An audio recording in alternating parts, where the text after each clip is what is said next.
안녕하십니까 시청자 여러분, 박정호입니다. 자, 목요일은 우리 시청자분들이 힐링하는 시간이죠.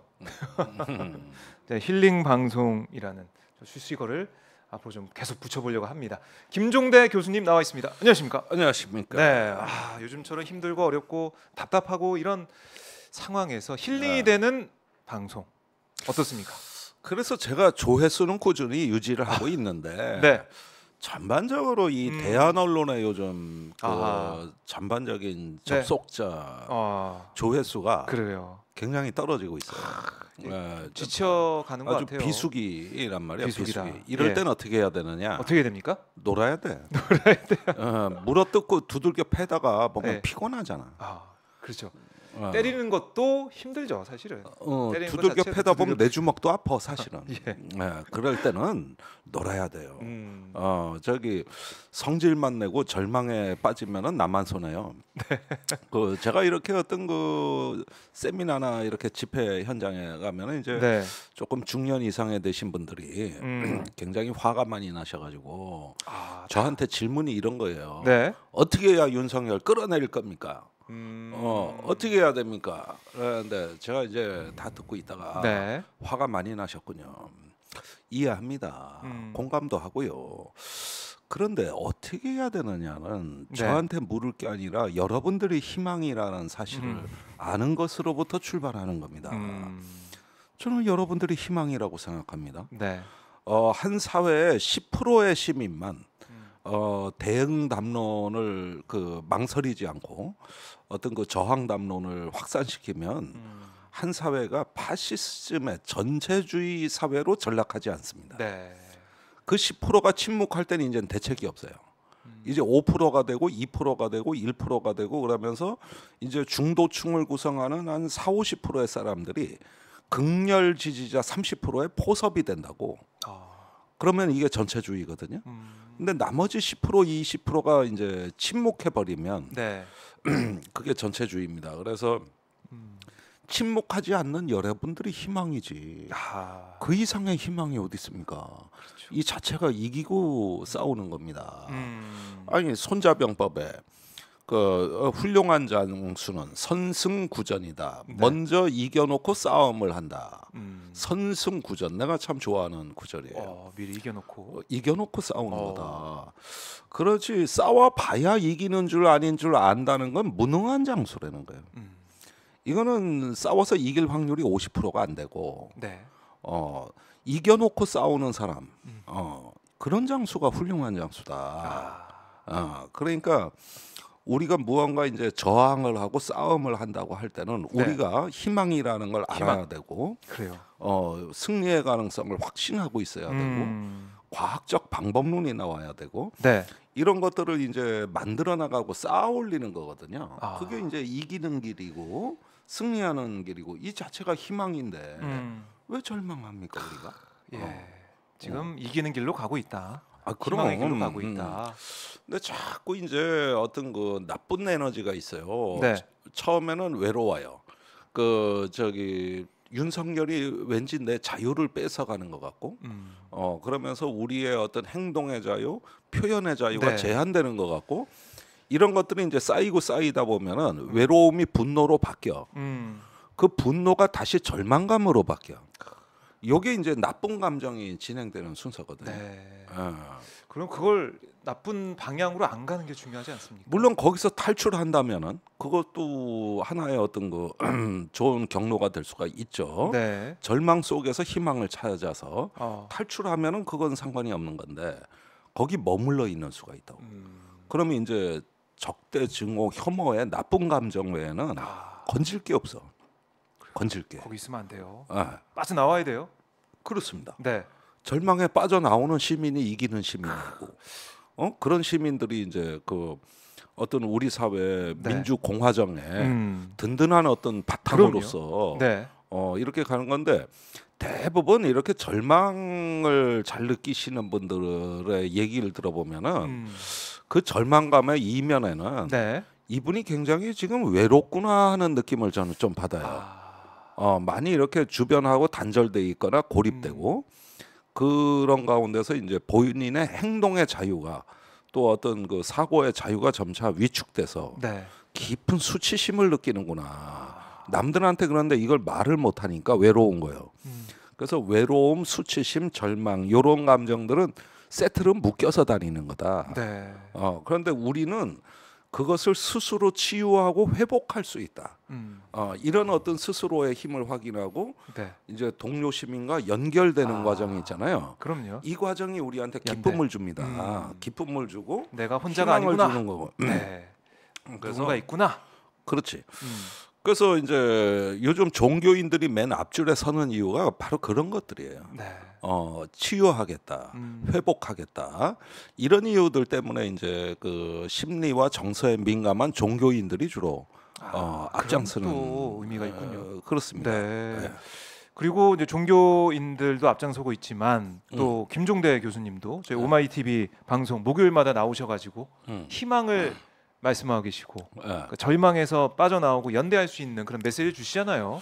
아니 그러니까 내가 어제 후배한테서 전화가 왔는데 아이 저기 중견 언론사의 고위 간부인데 네. 이상한 말을 하더라고. 이상한 말이요? 자기가 전세 사기범이 되게 생겼대. 어. 돈 모아가지고 조그마한 오피스텔 하나 1인용 오피스텔을 네. 갖고 있었는데 세를 줬대요. 음. 근데 계약 기간이 남아 있는데 나가려 그런다 이거요. 그래가지고 갑자기 그러는데 이게 그 사이에 가격이 떨어지고 입주자가 그렇죠. 안 나타나니까 역전세난 뭐 이런 이거 게 제때 못해서 내가 이게 전세 사기범이 돼서 뭐 대출도 받고 부모님한테 꾸고 이랬는데도 네. 돈이 모자란다. 그런데 어떻게 쓰면 좋겠냐, 형님 좀 여유가 되시냐. 한 달만 좀 융통 좀 해달라. 용통 좀 해주면. 네. 근데 난 별 호로 이런 후레 자식이 있나 내가 이게 그런 거는 어디 대기업에 다니는 저 임원이나 네. 여유 있는 아니면은 분들한테. 좀 이렇게 어떤 거 좀 여유 있고 네. 과시욕이 강한 사람들 네. 내 눈에는 세고 세트만 어디 치과 의사 병원 원장이라든가 네, 네. 아니면은 뭐 저기 어디 비뇨기과 성형 수술하는 원장이라든가 의사라든가 네. 뭐 이런 데서 돈을 꾸지. 그런데 마침 원래 거지가 더 해퍼. 내가 세상 살아보니까. 집도 없는 나한테 직장도 없는 나한테 지랄을 하네. 그러는데 생각해 보니까 내가 최근에 딴 데 좀 쓰려고 돈을 좀 모아놓은 게 있더라고. 그래가지고 복잡하게 설명할 거 없어. 얼마나 그러니까 선배님 뭐 한 200에서 300 그래서 정확히 얘기해. 얼마가 네. 모자라 그러니까 아이고 500만 원 주시면 더 좋고. 그래서 계좌번호 찍어 이 자식아. 이래가지고 전화 끊고 보냈어요. 그래요? 보냈어요. 그 한 달만 쓰자 그래가지고. 못 받으면 어떡해요? 그럼 내가 반 죽이지 내가. 반 죽이지 내가 그거. 가만 놔둬 내가 그거. 어려운 사정을 듣고 어려운 우리 김종대 교수님이 도와주는 연대하는 모습을 보였군요, 진짜. 내가 연대를 나와 그런지 내 주변에 연대 친구들이 많은데 연대는 연대가 안 돼. 연대만 치면 연대 안 되는 학교 없어. 연대 나오신 분들 말씀 더 근데 들어봐야 될 것 얘는 같은데. 연대 안 나왔다고. 내가 주로 고대하고 친하지. 내가 뭐 연대 출신들하고 뭐 내가 뭐. 그래서 선행까지. 그래가지고 예.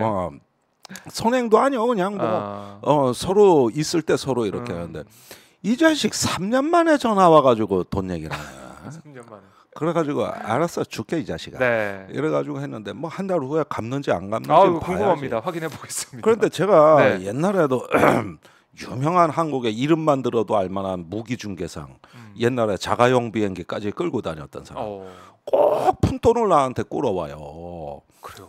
그래가지고 하루는 잡지사 하면서 그 직원들 월급 주려고 모아놓은 돈이 있어요. 네. 월요일이면은 이제 월급 날이거든. 근데 주말에 은행이 문을 닫아 그러니 주말에 잠깐 빌려달라고 월요일날 해주겠다. 네. 그래서 모르는 사이도 아니고 해주겠지. 거기에다가 당연히. 뭐 저기 월요일날 아침에만 입금되면은 직원들 네. 월급은 나가잖아. 그렇죠. 근데 알고 봤더니 네.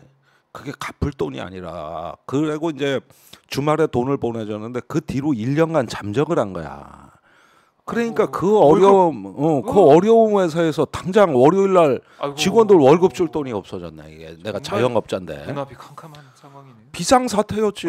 비상사태로 간신히 그걸 어떻게 해결은 했는데 한두 푼입니까 그거? 그런데 1년 후에 나타나는데 네. 그 돈은 사실은 아직도 안 갖고 있어요. 어떡해요. 아직도 안 갚아서. 근데 내가 한번 물어봤어. 네. 왜 나같이 불쌍한 사람 벼룩이 간 빼먹듯이 네, 네. 뜯어가냐. 그러니까 얘기가 이거야. 내 친구들 부자가 없겠냐. 대기업 회장 부인도 있고 뭐 많은데 예. 그런 사람들한테 몇백만 원 꺼달라 그러면 날 뭘로 보겠냐는 거예요. 아. 내 레퓨테이션이 확 간다. 야 요즘 걔가 돈 몇백만 원이 없어 끌어다녔다. 이 소문이 금방 퍼진다. 아이고. 그러니까 돈 많은 사람한테는 꿀 오히려. 수가 없는 거예요. 그럼 어떻게 해야 돼? 약자 뜯어먹고 나는 소문 안 내니까 지금 소문 내고 있구나. 방송에서 내가 지금 전 세계적으로 말씀하고 계십니다. 내가 그러는데 아. 세상에 그 저기 뭐냐 이 돈 많은 사람들은 돈 없는 사람들 조금 이렇게 뜯어먹는 거를 네. 되게 우습게 생각해요. 그리고 몇 년 만에 만났는데 아니 뭐 그 돈 갖고 그래. 그러면서 그때 얼마나 힘들었어. 이 얘기를 안 하는 거야. 안 되죠. 그걸 당연히 얘기해 그래서 주고 뭐 갚아주고 해야죠. 좋다. 나도 다른 신세 한번 진 거 있으니까 내가 네. 이거 갖고는 더 이상 얘기 안 하겠다. 그지만은 이 사람들은 우리 심정을 모르는구나. 내가 그런 부자들을 많이 봤거든. 대부분 너무 돈 심하네. 냄새 풍기는 사람들 옆에 네. 가면은 더 부려먹어. 안 주고. 왜냐하면 사정을 모르니까 그러는 거예요. 모르니까. 그런 부분 꼭 뭐 악의가 있어서라기 보담도. 네. 그래서 뭐 그렇게 해서 뭐 사실 뭐 전들 사기 안 쳤겠습니까? 사기 치셨어요? 사업하고 자영업 하다 보면은 가끔 후배 돈 좀 떼먹고 그랬지 뭐 나도 뭘 하다 보니 그렇지. 이래저래. 아이고. 아이고. 그리고 직원들 열정 페이도 시켰지 뭐. 아이고. 내가 저기 그 투자 한 푼 안 받고 자영업 하다 보면 사실 쉽잖아요. 너무 사람이 거짓말 합니까? 돈이 거짓말하지. 그러다 보면은 서로 죄 짓고 사는 거예요, 사실은. 이게 어떤 세상이기도 뭐 하고. 공직을 맡았을 땐 특별히 책임이 있고 네. 정직해야 되지만은 음. 우리 서민들끼리는 네. 또 그러면서 용서하고 사는 거예요, 용서하고. 이러다가 돈 안 갚으라고 내가 지금 얘기하는 게 아니고 네. 그 안 후배한테 갚으면 꼭 받으셔야겠어요. 반 죽이지 내가 진짜. 그래서 이런 식으로 네. 서로 의지하고 연결할 때 내가 어려울 때 이야기할 친구가 있고 같이 걱정할 사람이 있다 그러면은 네. 그렇게 절망이 안 빠진다고. 대부분 여기 방송 듣는 분들도 네. 혹시 여러분들이 외롭다고 생각하시면 그래서 스트레스 푸는 방법이 집에서 혼술 하면서 뭐 그런 방법 뭐 김종대 유튜브나 듣지 뭐 이런 네, 분들 네. 가끔 계시거든. 계십니다. 예. 있어. 그럼요. 그런데 그런 분들한테 제가 말씀드리는데 네. 제 유튜브는 마약과 같아요. 들으면 자꾸 듣게 돼 있어요. 합법적인 마약입니다. 특히 혼술할 때 소주 한 병 까놓고 내 유튜브 들어봐요. 이렇게 좋은 안주 봤어요? 술 맛이 아유, 감칠맛이 그럼요. 나. 달라붙죠. 감칠맛이. 네. 그런데 네. 그럴 때 김종대 유튜브 듣고 싶은 유혹을 과감히 끊으시고 음. 집 밖으로 나가시라. 음. 별을 보고 산을 보고 네. 지나다니는 사람을 보고 음. 그러면서 내 마음 속의 지혜의 빛, 네. 또 용기의 에너지, 음. 그런 것들을 체험하시라. 음. 그런 걸 제가 권하고 싶은 거죠, 내가. 정말 오늘 저희가 힐링 방송이라고 말씀드리고 시작을 했는데 이 어디서도 들을 수 없는 또 그런 방송 내용이 지금 나오고 있습니다. 아이 그럼요. 힐링. 하다못해 성당이나 절에 가서 네. 법문이라도 들어요. 그리고 주변 사람들한테 인사하고 네. 연결돼야 됩니다. 연결돼야 된다. 네. 그래서 오마이 TV 저희 김종대 교수님 방송도 김종대 교수님과 연결되기 위해서 함께 연대하기 위해서 들으신 분도 많고 지금도 많은 분들이 보고 계십니다. 그래요? 네. 그래서 뭐 김종대 뻥 뚫리는 TV 이것도 많이 보시고 네. 오마이 TV도 목요일마다 김종대 교수님 나오니까 봐주시고 또 연대 아까 뭐 돈 얘기도 하셨는데 저희 오마이 TV 실시간 후원도 받고 있고 실시간 후원도 유튜브 멤버십도 받고 있습니다. 사랑은 네. 그 명품 가방을 타고 오는 게 아니요. 슈퍼챗을 타고 오는 거야. 명언이네요. 명품 가방 비싼 데는 사랑이 없고 그럼요. 과시욕이 있어. 가격만 비싸요. 그러나 만 원, 2만 원 그 슈퍼챗은 네. 그거는 돈도 많이 안 들고 네. 사랑의 느낌이 아유, 그럼요. 그렇다고.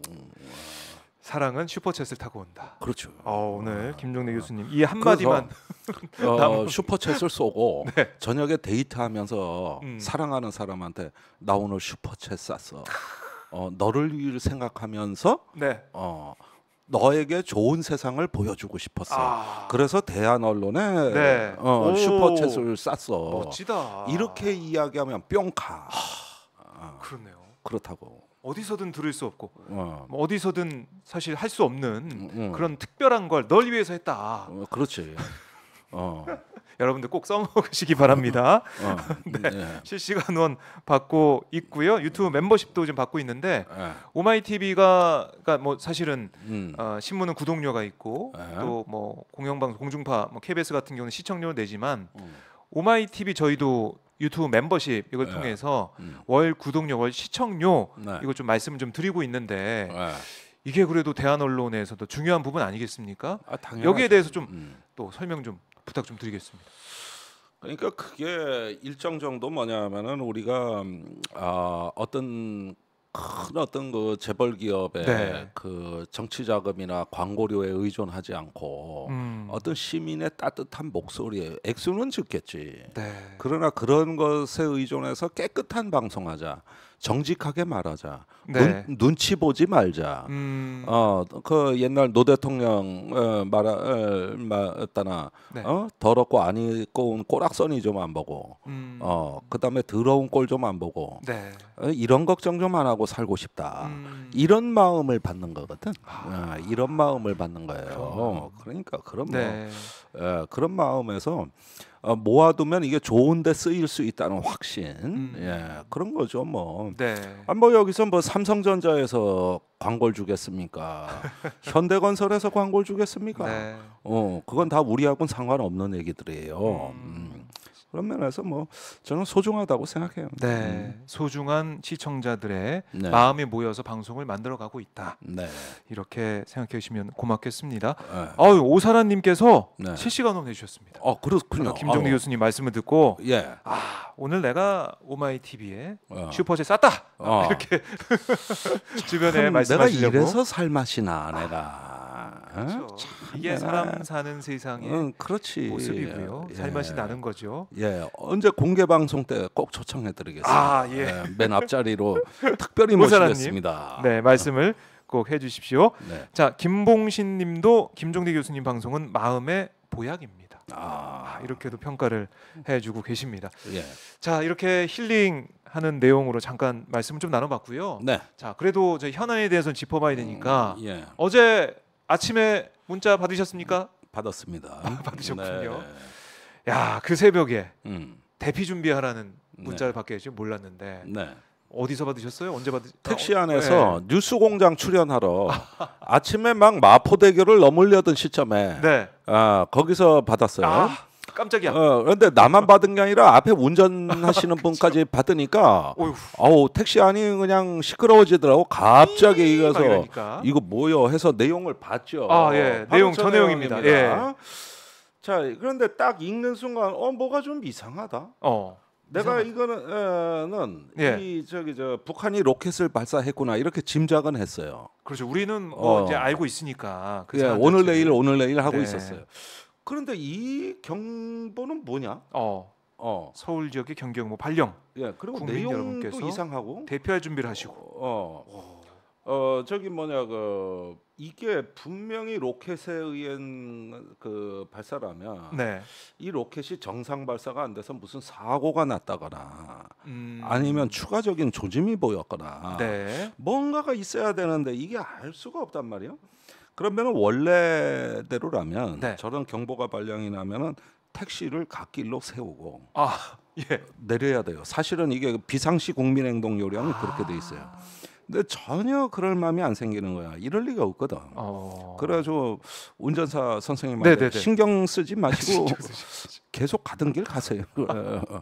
왜냐하면 그 마포대교 있는데 여의나루역이 있다고요. 네. 내려서 지하도로 들어가든가. 그렇죠. 대피를 하는. 원래는 그래야 돼요. 음. 원래는 이게 비상시 국민행동 요령입니다. 네. 근데 이거는 도무지 이유를 알 수 없고 아닌 것 같거든. 로켓하고 이게 뭔 관계가 있을까? 그렇다고 북한이 지금 뭐 도발을 했을 리도 없고 사실 그렇게 되면은 저기 당장 특보 방송이 나와요. 그렇죠. 근데 라디오는 정규 방송 그대로 진행하거든. 그러니까 그것도 이상했네. 이게 국가 비상 사태라면은 네. 모든 정규 방송 중단, 특보 방송 이제 각 주간 방송사가 정해져 있기 때문에 그렇죠. 예, 그리고 저기 그 비상시를 대비해서 미리 문항까지 준비를 다 해놨다고. 거기에 숫자만 바꿔서 네. 사유하고 숫자만 바꿔서 당직 아나운서가 예. 낭독해야 되는 거예요. 그렇죠. 그러니까 서울 시민 여러분 실제 상황입니다. 지금 저 비상 사태가 발령이 됐는데 네. 북한의 도발로 인한 비상 사태가 발령이 됐는데 빨리 가까운 지하 시설로 대피하셔야 됩니다. 그리고 뭐 이 시간부로 국가 비상 사태가 선포됐다든가 뭐 이래야 되거든. 그러니까 이게 이 문자 내용도 오늘 6시 32분에 서울 지역의 경계 경보 발령이라고 돼 있는데 문자 온 시각은 6시 41분이었어요. 예. 만약에 정말로 북한에서 도발을 했다 그러면 뭐가 날아오고 있다고 하면 이 시간 자체도 9분이나 차이가 나는데 이게 말이 되는 겁니까? 그게 네. 자 6시 27분에 북한이 로켓을 쐈어요. 네. 어디로? 저 서해 먼 바다로. 그렇죠. 그리고 쭉 남쪽으로 내려가 필리핀 동쪽으로 가게 돼 있는 로켓이고 이미 항로가 다 정해져 있어요. 네. 그런데 쐈는데 요게 약 한 5분이 채 지나기도 전에 1단, 2단 로켓이 분리가 돼야 되는데 실패했어요. 네. 그래가지고 낙하가 시작된 거예요. 아. 그래가지고 군산에서 앞바다 60km 지점에 어청도로부터는 저기 200km 지점에 예. 거기에 바다에 이게 추락했습니다. 그러면은 이게 총 걸리는 시간 길어봤자 5분에서 7분이에요. 떨어지는 시간 다 하면 그러면 32분경에는 상황이 끝났다는 얘기예요. 그렇네요. 27분에. 그런데 14분 정도 지나서 네. 서울시의 경계 경보 발령이 내려. 참 의미 없는 참 허무한 허무한 경계입니다. 이미 상황 끝났어 임마. 아니 내가 그렇게 얘기를 하고 싶어요. 이미 서해 바다에 다 가라앉았어. 그러니까요. 이게 14분 후엔 흔적도 없어요. 공중에 흔적도. 이런 상황에서 이 문자를 보내놓고 무슨 상황인지 알 수도 없는 그리고 어디로 대피해야 되는지도 아무도 알 수가 없는데 이 문자를 보내서 서울시에 있는 국민들이 불안에 떨게 하는 이 상황. 그러니까 물경 14분이 지나서 발사 이후에 저런 허무한 저기 경계 발령. 만약에 북한이 쏜 로켓이 실제로 서울을 향해 날아왔다 하더라도 늦어도 한참 늦은 거죠. 늦었죠. 그런데 이제 41분에 뭐 사이렌 울리고 재난 문자 발송하고 뭐 이런 걸 했대 하여간 했다는 거요. 근데 그러니까 그 이후에 뭐 서울시와 행안부가 싸우던데 뭐 그거는 또 얘기하도록 하고 오세훈 서울시장이 기자회견에서 혼란들어서 죄송하다라고는 했지만 과잉 대응일 수 있는데 하지만 오발령은 아니다. 이렇게 주장을 했어요. 주장했고 또 과할 정도로 대응하는 게 맞다. 그렇죠. 이 안전 문제 안보니까. 이태원 참사 때 좀 그랬어 봐. 그때 좀 그렇게 했어 봐. 그다음에 북한 무인기가 저기 은평구 지나가지고 용산을 지나갔을 때 그때 좀 그렇게 했어 봐. 실제 서울로 왔을 때. 그죠, 진짜 서울로 왔잖아요, 그 무인기가. 그때는 아무것도 안 하더니 뭘 과하게 그러니까 저기 할 필요가 없는 걸 과잉 대응해 놓고 이걸 갖다 과한 게 필요하다 그러면 어떡합니까? 진짜 날라왔을 때는 손도 못 써놓고 진짜 왔을 때는 어떻게 써요? 진짜 왔을 땐 사실 이게 소리 들리고 하는데도 몰랐잖아요, 국민들이. 몰랐어요. 아니 그러니까 이게 극단과 극단을 왔다 갔다 하는 거예요. 그러니까 무인기 사태 때 그게 작년 12월 6일입니다. 그때 5대 중에 한 대가 서울로 왔고 한 대는 이제 강화도 쪽 그쪽을 정찰했다는 거 아닙니까? 그러면은 이게 전방 1군단에서 탐지를 했어요. 그런데 수도방위사령부가 이거 서울로 들어오면 방어를 해야 되는데 수방사에 안 알려줬어. 수방사가 자체 탐지 기능으로 늦게 알고 합참해 보고 하니까 이미 알고 있는 거예요. 그런데 수방사가 대응부대인데 거기가 대통령 용산 인근도 방어하는 부대거든요. 중요한 부대고 중요한 역할을 하는 곳인데. 근데 여기다가 또 안 알려줬어요. 참. 그러다가 별일 없이 끝났어. 그 네, 위에. 네.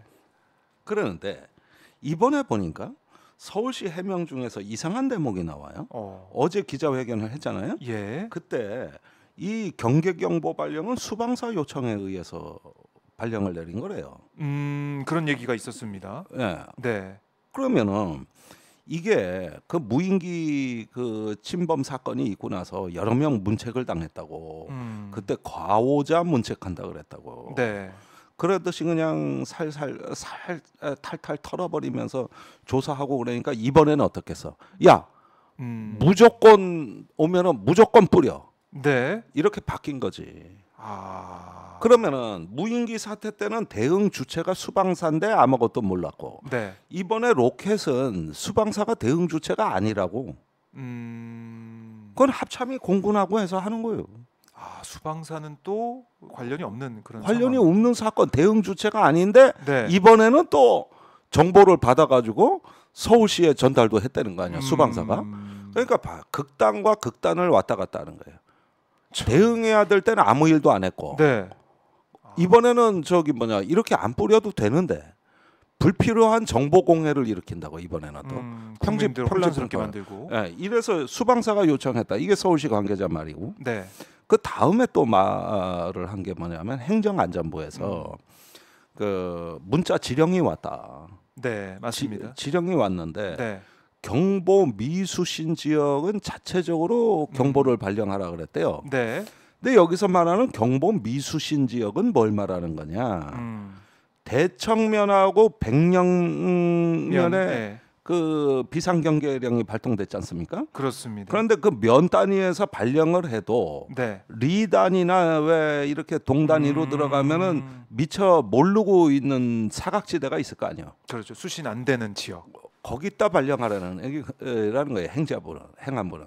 그러니까 행안부 지령 방송 그 내용을 보면 아마 이거 다 보도가 됐으니까 보셨을 테지만 저도 딱 보고 백령면 대청면 그 지역 그쪽 경보 미수신 지역에다가 얘기하라는 걸로 전 해석을 했는데 네. 서울시는 그렇게 해석하지 않았잖아요. 그러니까 미발령 서울시만. 미수신 지역이라 그러니까 서울시가 미수신 지역 아니냐? 그러면 경상북도나 그렇죠. 전라남도는 왜 발령을 안 내려? 그러니까요. 거기도 미수신 지역인데 울릉도에는 왜 안 내려? 서울시만 유독 해석을 그렇게 해서 뿌렸다는 건데 오세훈 시장은 과잉 대응, 과잉 대응 오발령 뭐 이런 오발령은 거 하면서 아니다 따는데 그러고. 오발령 아니라 그랬는데 행안부가 보니까 큰일 난 거야. 네. 저 지금 네이버 접속이 폭주하고 시민들 문의 전화가 빗발치고 이러고 서울시는 경계령 내려가지고 뭐 주민 대피하라 그랬는데 이걸 가만히 방치했다가는 더 큰 혼란이 나면 어떡해? 그렇죠. 그다음에 나중에 행안부 니들은 뭐 했냐? 이 문책이 떨어지면 어떡해? 그럴 수 있죠. 그러니까 황급히 40 몇 분경이야. 이게 7시 3분. 7시 3분경에 네. 서울시 발령은 오발령이라고 재난 문자를 뿌렸어요. 참 이것도 참 처음 보는 그런 광경입니다. 그러니까 서울시가 또 오발령이 아니라고 이제 그 사태가 정리된 다음에 기자회견을 한 거예요. 오세훈 시장이 오발령 아니다. 오발령 아니다. 이렇게 얘기했는데 아니 국민들이 볼 때는 오발령 그걸 떠나가지고 이 문자를 보내는 것 자체에 안 맞잖아요. 안 맞는 상황에다가 내용도 부실하고 지금 뭐 언론에서는 일본하고 많이 비교를 하더라고요. 일본은 좀 간결하게 무슨 일인지 뭐 어떻게 알았는지 미사일 2번 말하면서 그렇게 얘기해서 파악을 할 수가 있는데 우리는 그런 것도 없이 그냥 대피할 준비하라고 하고 어린이와 노약자가 우선 대피할 수 있도록 해주시기 바랍니다. 그러니까 애 있는 집도 난리 났었어요. 이거 어떻게 학교 보내야 되는 거야 말아야 되는 거야 어디로 가야 되는 거야 이러면서 그러니까 이 혼란을 행안부는 또 두고 볼 수가 없었던 거죠. 그러니까 또 급히 수습한다고 이건 오발령이라 그러니까 이번엔 서울시가 발끈해가지고 오발령 아니라고 또 주장을 하고 나선 건데 자, 이 큰 혼란을 보면서 저는 이 현상이 일종의 어떤 엘리트 패닉 현상이다. 이거는 이제 레베카 솔릿이라는 미국의 시민운동가가 이 폐허를 응시하라 번역서 제목입니다. 네. 여기서 얘기한 엘리트 패닉이라는 개념이 엘리트 있어요. 패닉. 시민은 차분하고 네. 서로 그 상호부조하며 연대하는데 국가 엘리트들이 먼저 패닉에 오히려. 빠져가지고 네. 시민을 지나치게 통제하거나 대책을 남발해서 오히려 재난을 대응한다고 하는 게 재난을 키우는 이런 현상을 일컬어서 엘리트 패닉이라 그랬어요. 네. 지금 이게 전형적인 그런 사례라는 거예요. 그렇네요.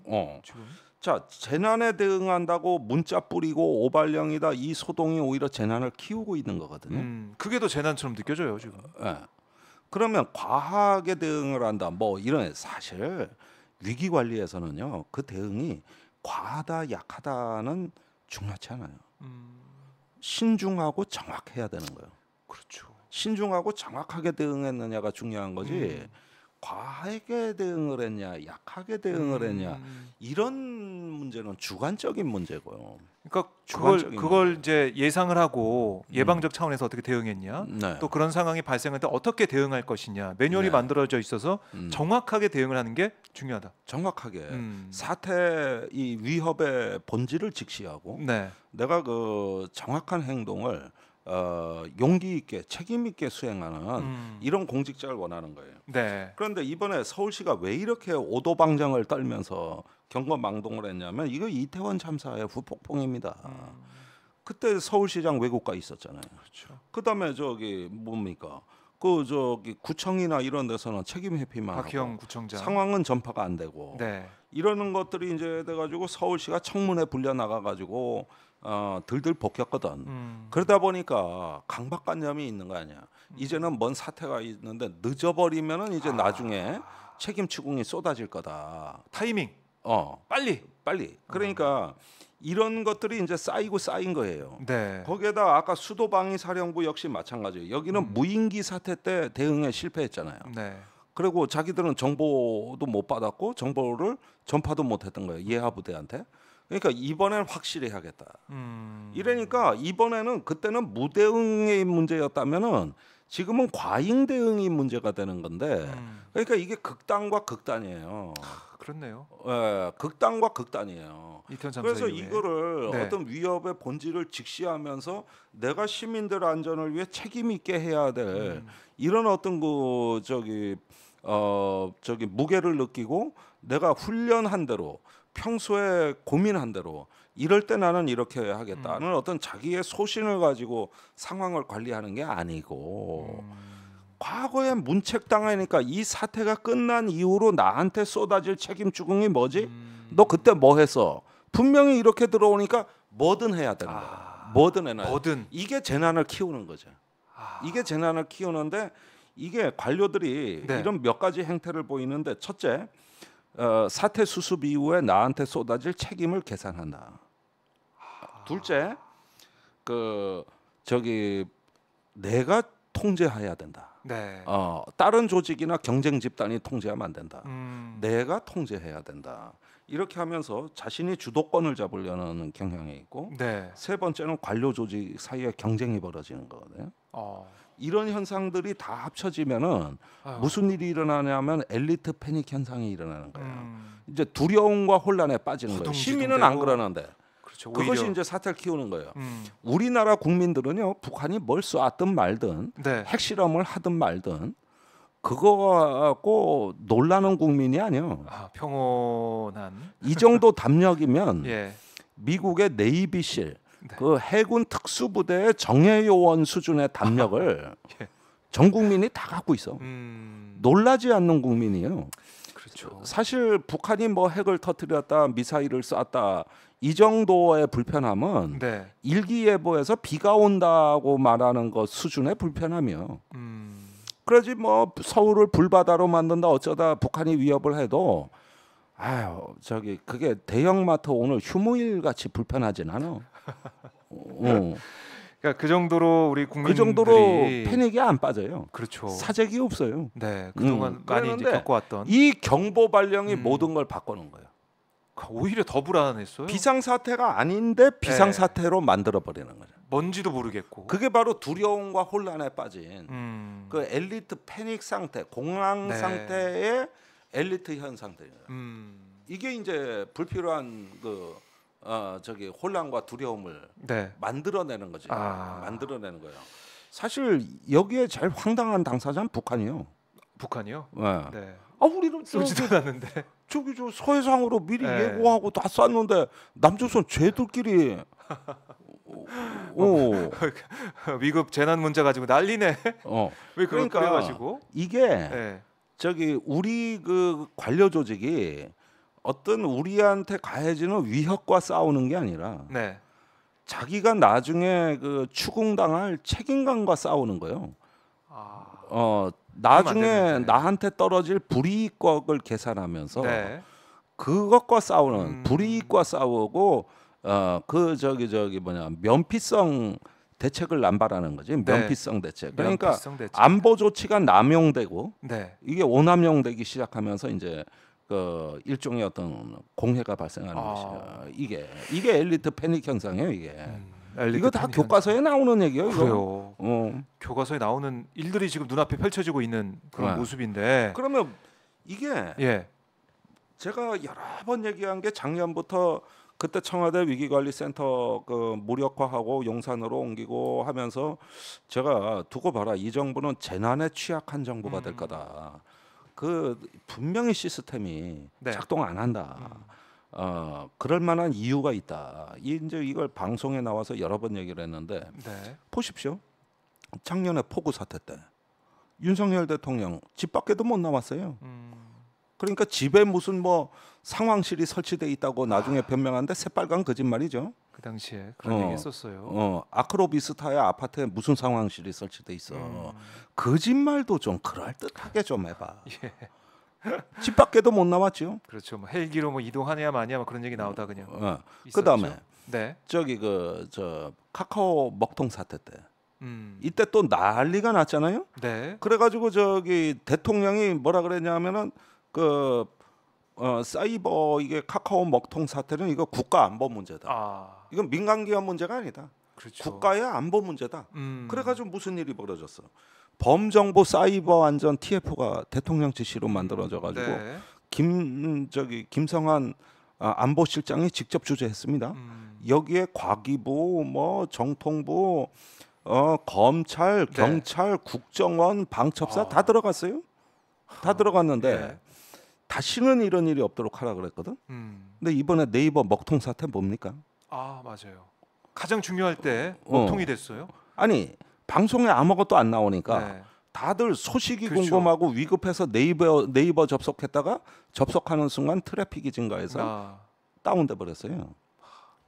이건 뭡니까? 이것도 제대로 작년에 뭘 점검하신 제대로 게? 대처를 못했네요. 그때 네. 카카오톡으로 온 그 피해가 그 자영업자들 중심으로 해서 발생하니까 또 면피성 미봉책을 한 것이요. 그래가지고 했는데 뭐가 달라졌습니까? 네이버 너무나 손쉽게 마비되대. 손쉽게. 그러게요. 그러니까 그때 검토한 거 다 미봉책이지. 눈 가리고 아웅이었지. 이거 또 드러나는 거지. 그다음에 북한 무인기 나타났을 땐 뭐 하셨어요? 북한 무인기. 그때 용산에 뭐 스치듯 지나갔다가 뭐 네. 얄팍한 거짓말을 하는데 그때 대통령 뭐 하고 계셨습니까? 그 왜 새로 입양한 반려견 새로인가요? 네. 그 집무실에서 데리고 사진 찍고 계셨잖아요. 그날이었죠. 예. 머리 위가 뚫린 줄도 모르고 그 저기 반려견 데리고 그 사진 찍고 네. 동물 보호 운동 하고 계신 거였잖아 그때. 그렇죠. 그랬죠? 네. 그다음에 강릉에서 현문 미사일을 쐈는데 네. 이게 앞으로 안 나가고 뒤로 날아와 군부대 타격한 일이 있었죠. 맞아요. 기억납니다. 그때 대통령 뭐 하고 계셨어요? 뭐 했었죠? 보고를 안 받았지. 다음 날 새벽에 보고했다는 거 아니요. 이거 미사일 발사는 9시인가 10시인가 했는데 바로 이게 대응이 안 됐죠. 그리고 저기 왜 보고를 안 했냐? 네. 이거 명백한 오발 사고 아니냐? 오발 사고 아니라고 끝까지 우겼지 군이. 그래서 뭐라 그랬어? 오발이 아니라 네. 낙탄 사건이다. 아니 그러면 포탄이 낙하하지. 달나라로 솟구칩니까? 그렇죠. 어딘가에서 떨어지는데. 모든 포탄은 낙탄이지. 그러면은 그러면 화투장은 저기 뭐냐 낙장 부리기. 낙장하는 게 화투장이고 네. 아니 철푸덕 하면은 똥 떨어지는 소리고 네. 찰사닥 하면 귀싸대기 때리는 소리지 그걸 몰라 그래? 소리만 듣고도 아는 거지? 뻔한 거 아니야? 뻔한 거? 네, 끝까지 낙탄 사고라 그러면서 낙탄이라고 얘기하고. 이게 전대미문에 지금 우리 국민 선제 타격할 뻔한 사건이요. 그렇죠. 이제 북한이 선제 타격 안 해도 우리 군이 아군이 선제 타격하는 세상이에요 지금. 네. 근데 뭐 하셨어요? 그랬죠? 네. 또 보라고. 이태원 참사 때 봅시다. 뭐 하셨어요? 그때 저기 이 재난안전의 주관기관은 저 용산 대통령실이 아니라 그랬지. 네. 어디라 그랬습니까? 행정안전부라 그랬습니다. 그래서 행정안전부의 재난안전대책본부가 구성되면 거기서 자연재해, 사회재난은 거기서 한다 그랬지요. 네. 용산의 대통령실 업무 저 지침 매뉴얼 훈령에는 저 재난재해 대비 기능 없다 그랬지. 그러다 여론이 들 끌었지. 그렇죠. 그래가지고 저기 대통령은 책임 없고 행안부 장관하고 뭐 그것도 또 책임도 지우지도 않았어 나중에. 다 대통령이다. 경찰청장, 네. 행안부 장관 다 면죄부 줘주고 일선 파출소하고 소방서만 털었지. 네. 그렇게 해서 약자들 일선에 고생하는 공무원들 팔 비틀어 거기다가 다 책임 전가했지. 네. 이 지랄 했지. 그래가지고 저기 대통령실은 빠져나갔는데 네. 하도 민심이 이제 돌았으니까 뒤늦게 저 재난안전 대책 회의라는 걸 대통령이 주재해가지고 그때 그때 30분간 연설한 게 언론에 나왔는데 그때 대통령이 뭐라 그랬어요?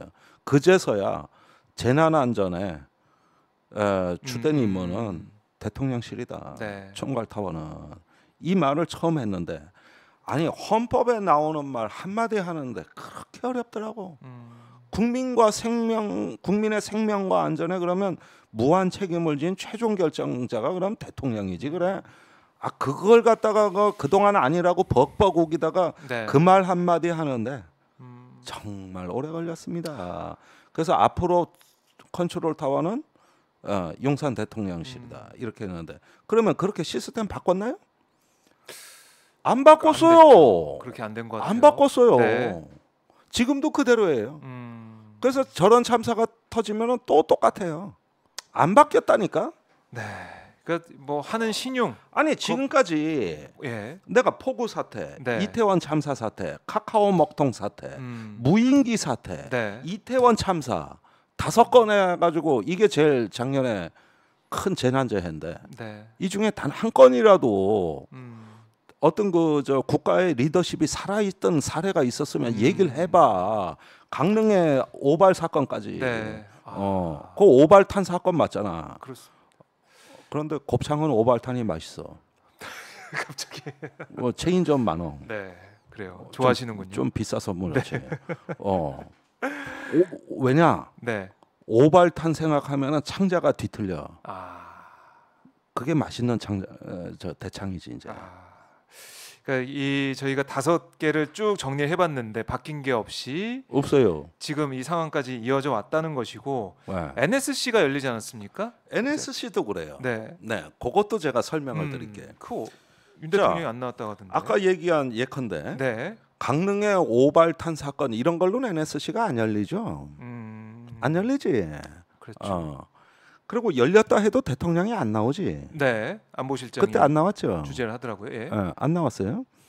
이번에 북한 로켓 발사했을 때 안 나오셨지. 네. 그리고 지금까지도 대통령은 이 경계경보 잘못 올린 거에 대해서 말이 없으시지. 그때 오발탄 사건 때도 말이 없었지. 그때도 없고 지금도 없죠. 네, 네. 없어요. 제가 이 NSC의 패턴을 발견한 게 있어요. 패턴. 어떤 겁니까? 어쩌면 대통령이 네. 사과를 국민들에게 하고 다시는 이런 일 없겠다고 자세를 낮춰야 되는 의제들에는 절대 대통령이 안 나타나요. 반면에 북한에 강한 메시지를 주고 네. 뭘 과시하고 이럴 때는 심지어 비행기 안에서도 NSC 열어. 그렇죠. 맞습니다. 옛날에 저기 바이든 날리면 그거 작년 9월에 유엔 총회 참석하러 갈 때 네. 비행기 안에서 NSC 한 적 있지. 그리고 언론에 대대적으로 공개하지. 네. 왜 그렇게 했어? 폼 나는 건 다 해. 아. 수습할 일은 안 해. 아하. 아니 빠져 진짜야 NSC와 대통령이 필요한 때가 언제입니까? 있군요. 진짜 위기 상황이고. 실제 국민에게 네. 위협이 있을 때요. 그럼요. 요 때는 안 해. 아. 안 나타나. 네. 그런데 맨 하나마나 한 소리. 그다음에 북한이 미사일 발사한다, 정찰 이상 발사한다 이런 거는 이미 다 예고가 되고 네. 우리가 다 준비하고 있는 사건들이기 때문에 이럴 땐 실패할 일이 없거든. 어? 그렇죠. 정해진 매뉴얼 다 알고 있거든. 네. 모든 위기는 불시에 일어날 때 예기치 않은 그럼요. 사건이 일어날 때 그게 위기죠. 진짜 위기지. 네. 아 지금같이 시험 문제 다 알려주고 아. 야 시험 범위는 여기서부터 여기까지야. 네. 그리고 문제 유형은 이렇게 나가는 거야. 그리고 시험에 잘 나오는 데는 여기야. 다 알려주고 뭐 미사일 언제부터 언제까지 쏜다. 그 그다음에 기간도 어디로 알려주고. 쏜다. 네. 선박 조심해라. 이걸 북한이 다 알려주고 하는 그런 위기 관리 누군 못합니까? 그렇죠. 보수 정권이건 진보 정권이건 그거 못하는 데가 어디 있어요? 그리고 네. 그런 뻔한 데는 안 나타나도 돼 대통령이. 네. 그런 뻔한 오히려. 거는 예. 오히려 너무 상투적이고 천편일률적이기 때문에 그냥 정부 입장 메시지만 나가면 되는 거예요. 그렇죠. 뻔한 거예요. 뻔한 실패할 거니까. 일이 없으니까. 네. 그런데 지금같이 뜻밖의 일이 발생할 때가 있다. 아. 뜻밖의 일이 발생할 때. 그 이태원 참사, 강남 나탄 사고, 이번에 저기 경계발령 사고, 네. 우리 내부로부터 문제가 발생했을 때, 네. 진짜 저기 리더십이 필요한 건 그 순간이거든. 그렇죠. 근데 이때는 안 나타난다니까. 이때는 나타나봤자 본전을 못 건지니까 안 나타난다고. 모양 빠지는 데는 안 그래서 나타난다. 지금 네. 대통령실의 NSC는 대통령한테 심기경호하기 편한 회의만 하는 거예요, 그렇지? 실제로 국민 생명과 안전과는 관련이 없습니다, 아유. 저게. 아무 관련이 없어요. 그럼 안 되는데. 아. 참. 그럼 이번에 이제 NSC 이때 윤 대통령이 참석 안 했는데 대통령실 대변인실에서는 그러더라고요. 처음 북한이 발사체 쐈을 때부터 실시간 보고를 받았다. 대통령이 그렇게 얘기를 하고 있는데 그걸 좀 믿을 수가 있어야죠. 아니, 얘기를. 그 건에 대해서는 그럴 수도 있어요. 근데 지금 비상경계령이 내리고 시민이 혼란에 빠지고 그럼 뒤늦게라도 나타나야 되는 거지. 이 사안에 그리고 대해서 대통령이 이걸 어떻게 지금 정의하는지, 또 NSC가 이 사태에서 컨트롤 타워로서의 면모가 보이는 건지. 네. 진짜 위기잖아 이게 내부적으로. 그렇죠. 실시간으로 북한 로켓 그거 몇 분 만에 떨어진 거 그걸 몰라서 지금 제가 입 아프게 얘기하고 있겠습니까 지금. 그렇죠. 진짜 위기는 이 조직 내 시스템 안에 있는 거예요. 뭐가 제대로 구동이 안 되고 작동이 안 되는 거예요. 네. 그럴 때 이걸 끌고 가줘야 되는 거지요. 뭘 딴소리 하고 있습니까 그냥. 그래요. 아. 자, 이번 이 사안을 통해서도 안보 문제에 있어서 뭐 윤석열 대통령은 계속해서 안보가 중요하다. 뭐 경제 안보다 이렇게까지 얘기하고 있는데 실제적으로 우리 국민들 느끼기에는 정말 이게 진짜 안보가 맞냐? 정부가 진짜 안보를 하는 모습을 가지고 있는 거냐? 지들은 진짜 안보고 저 문재인 대통령이 한 건 가짜 안보, 안보라. 가짜 평화라는 네, 거 아니요. 그렇게 얘기하고 있던데 국민들이 과연 거기에 동의를 할 것이냐? 이번 사태까지 보면서 그렇지 않을 것 같아요. 진짜 열받는 얘기지, 짜증 나는 얘기지. 네. 그래가지고 자 이분들은요 이런 위기가 발생했을 때 뭐부터 하느냐? 우선 정보 통제를 하려고 합니다. 이태원 참사 희생자들 신상 정보를 통제했어요. 그다음에 희생자 유족들이 만나는 걸 방해했습니다. 네. 그러면서 끊임없이 어떤 그 국가 엘리트층에게 책임 추궁이 오는 걸 차단했습니다. 그러다 보니 희생양이 필요했어요. 네. 그게 소방관, 파출소 경관들이었어요. 네. 이런 식으로 하나 둘씩 도마뱀 꼬리 자르기 식으로 일단 토막쳐 나가기 시작합니다. 자 이제부터 위기 관리의 본질과는 점점 멀어지기 시작하는데 결국은 정권에 위신 세우는 걸로 결말을 짓고 행정안전부 장관은 결국은 탄핵당했어요. 네. 그래가지고 직무정지 상태예요 지금. 지금 그렇죠. 그러면은 끝까지 안 바꿔요 윤석열 대통령. 그 와중에서도 진정한 위협과 싸우는 게 아니라 야당과 싸우셨어. 제가 이 이야기를 드리는 말씀은 예, 대통령은 불편한 데는 안 나타나고 그다음에 잔소리하는 대통령이야. 윽박 지르는 건 또 왜 그렇게 잘 윽박 질러? 그때 경찰이 통제 못해서 이 참사 났다고 엄청 윽박 지르고 그다음에 저기 저 군대는 저기 뭐냐 저 무인기 사태 보고 실망했다 그러면서 제2의 창군의 개혁을 하라고 또 이렇게 해버리니까 이제 바싹 얼어버리는 거지. 에이. 대통령이 두렵잖아. 공직 사회가 완전히 얼어붙었죠. 있고. 네. 그러니까 관료 사회는 점점 경직되고 대책을 수도 없이 남발해서 대통령 신기 경호에 들어가고. 그런데 사건이 터지면 말짱 도로먹이고 네. 나아진 게 하나도 없고. 이게 이제 재난으로 가는 건데 네. 이거는 언젠가 미래에 닥칠 실제 재난 사태에서의 비극적 결말을 예고하는 신호입니다. 이런 나라가 위험한 나라예요. 그러면 안 되는데. 이런 나라가 위험하다고. 네. 다들 자기 보신만 하려 그러고 어떤 권력의 눈치만 보려 그러지. 야, 우리가 어떤 위기에 정말 국민들을 위해서 우리는 무엇을 할 수 있을까? 네. 이게 법과 제도를 초월한 사고여야 되거든요. 안보 문제는. 근데 누가 잘못했어? 누가 규정 위반했어? 왜 이렇게 저기 권한 절차가 왜 이렇게 돼? 이런 거나 따지고 있는 거예요. 이런 거나. 그런 거는 부수적으로 따질 일이란 말이에요. 네. 근데 그게 주가 돼 버린 거야. 왜? 그래야 책임 규명이 선명해지니까. 예. 이게 그래서 윤석열 정부가 왜 재난에 취약하냐. 이걸 내가 작년부터 작년 3월 그 대선 끝나고 위기관리센터 없앤다 그럴 때부터 정말 방송에서 수도 없이 했던 얘기야. 이 정부의 이 경직된 위기에 대한 접근 방식. 이건 권위주의와 관료적 접근 방식인데 이거는 반드시 실패한다. 이러는데 그 뒤로 매달 터졌어요. 그렇네요. 매달. 그리고 지금 이 순간에도 예. 우리나라가 사실 산업 현장에서 제일 많이 죽는 나라고 끼어 죽고 떨어져 죽고 깔려 죽고. 네. 네.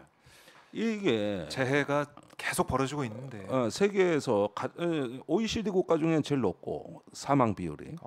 이제 이런 부분들이라든가 이래 보면은 자 보십시오. 어디 호전되고 어디 개선됐습니까? 마약과의 전쟁은 열심히 해야 돼. 예.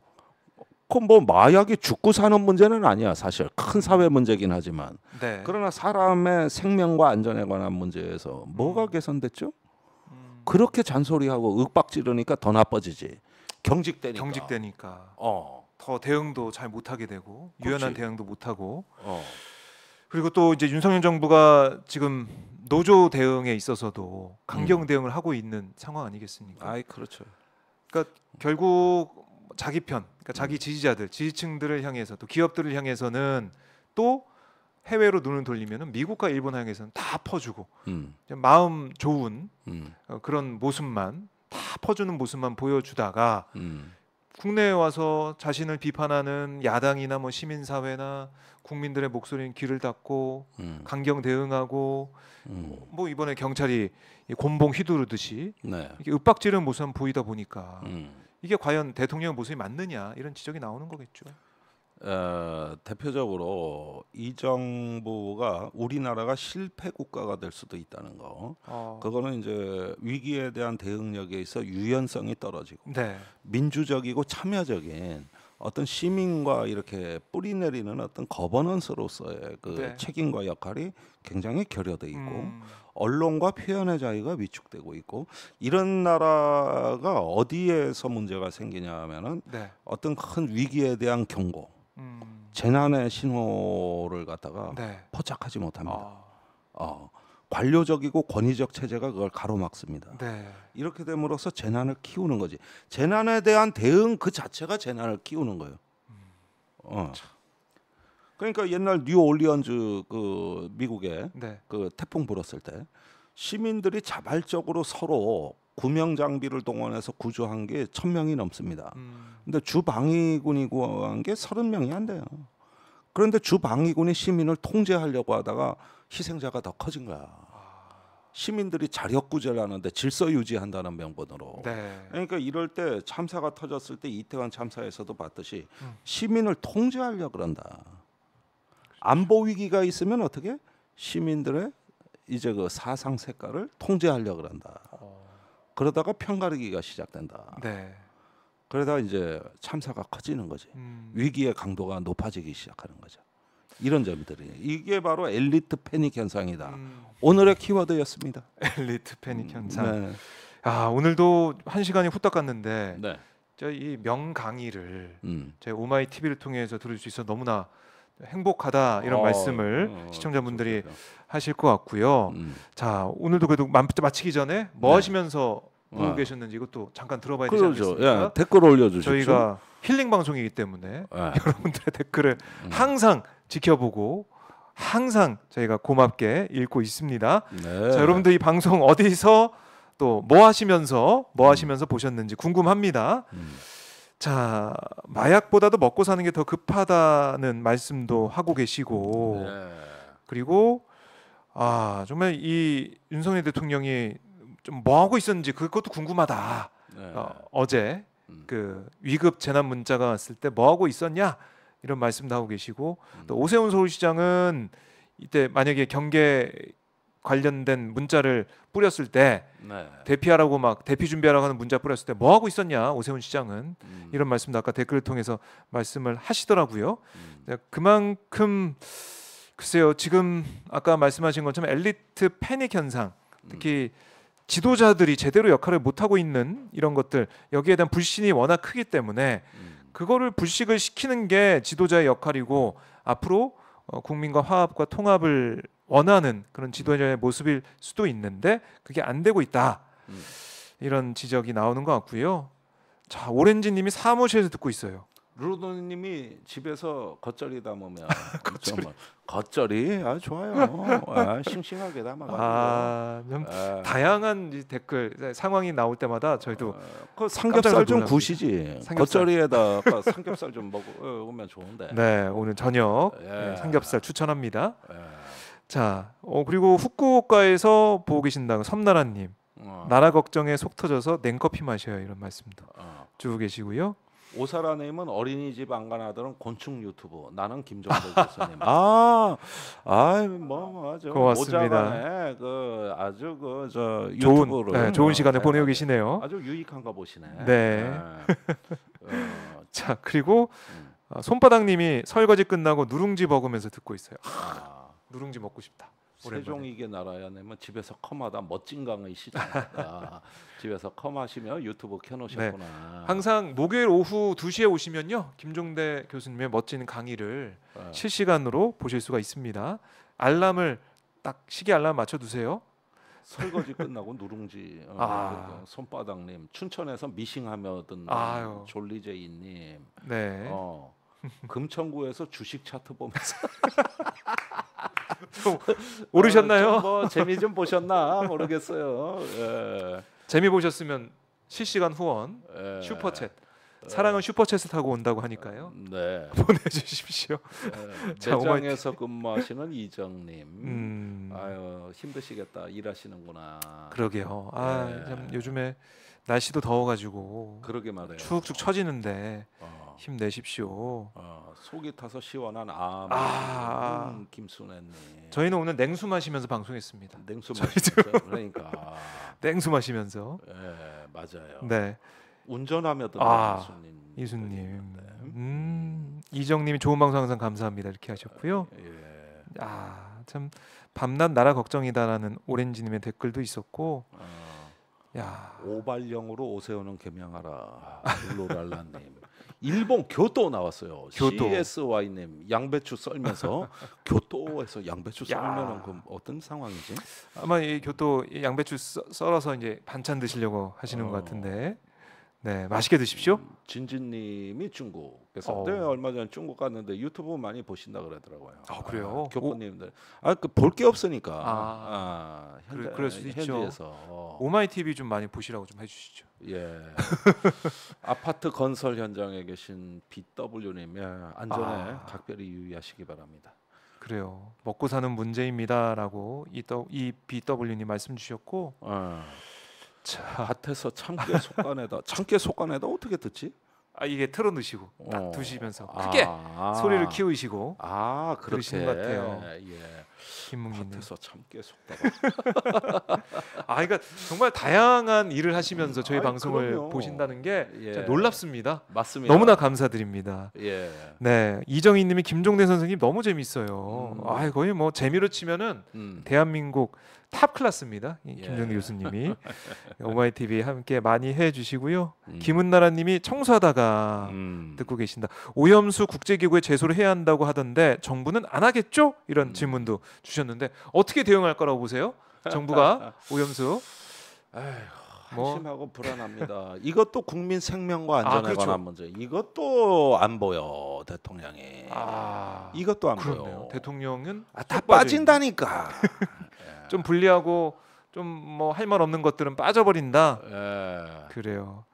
알겠습니다. 자, 이렇게 여러분들 댓글 통해서 함께 해봤고요. 네. 자, 이 광주는 나라 걱정 흐린 날씨에 보내요라고. 광주 날씨 오늘 좀 흐린가 봅니다. 그런가 봅니다. 광주 서울도 금상첨암님 반갑습니다. 그래요. 예. 자, 내 얼굴 크리티컬님께서 방송에서 김종대 교수님 나오시면 너무 반가워요. 이렇게 팬들이 정말 예. 많습니다. 시원해서 좋아요. 좋습니다. 이렇게 하셨는데요. 예. 목요일마다 김종대 교수님 꼭 만나러 여러분들 오시고요. 네. 자, 오늘 4시에는 구영식 기자가 이 박영수 특검 전 특검 관련해 가지고 뭐 중요한 또 방송한다고 하니까 4시에 오시고요. 또 오늘 6시에는 한상혁 방통위원장이 네. 나와서 오연호가 묻다. 음. 오연호 대표 기자와 함께 또 대담을 진행하니까요. 네. 오늘 보실 게 많습니다. 김종대 교수님 방송 다시 보기 하셔도 좋고 다시 보기 하시다가 구영식 기자의 4시 방송 또 오연호가 묻다. 오연호 대표 기자의 방송 6시 기억해 두셨다가 쭉 이어서 보시면 되겠습니다. 네. 좋죠? 감사합니다.